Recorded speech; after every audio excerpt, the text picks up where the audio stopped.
Hello বন্ধুরা, Tangail DC lake থেকে আমি আল মনসুর আপনাদের সবাইকে জানাচ্ছি আন্তরিক শুভেচ্ছা ও অভিনন্দন। চমৎকার পরিবেশ, লেকের পানিতে দেখছেন কয়েকটা নৌকা দেখা যাচ্ছে। এই সামনে দুটি নৌকা কয়েকজন ঘুরে বেড়াচ্ছে।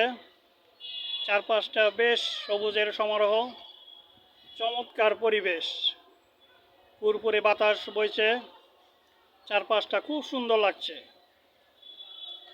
সামনে একটা ব্রিজ দেখা যাচ্ছে, মূলত ওখানে কয়েকটি ফাস্টফুডের দোকান রয়েছে। চমৎকার লাগছে চারদিক। এখানে আসলে আপনাদের মন প্রাণ ভরে যাবে। এখানে ফ্রেশ বাতাস, চমৎকার পরিবেশ সবাইকে আকৃষ্ট করবে। দেখেন দূরে দুটি নৌকা দেখা যাচ্ছে, চমৎকার চালাচ্ছে ওরা, সুন্দর লাগছে। একটা ময়ূরপঙ্খী নৌকা আর একটা ছাউনিওয়ালা চমৎকার নৌকা। আর সামনে যেগুলো দেখতে পাচ্ছেন মূলত এগুলো ছাউনি ছাড়া, এগুলো প্রতি ঘন্টা 100 টাকা ভাড়া। আর দূরের যে ওই ছাউনিওয়ালা দেখতে পাচ্ছেন ওটা ভাড়া ঘন্টা প্রতি 200 টাকা। চমৎকার পরিবেশ।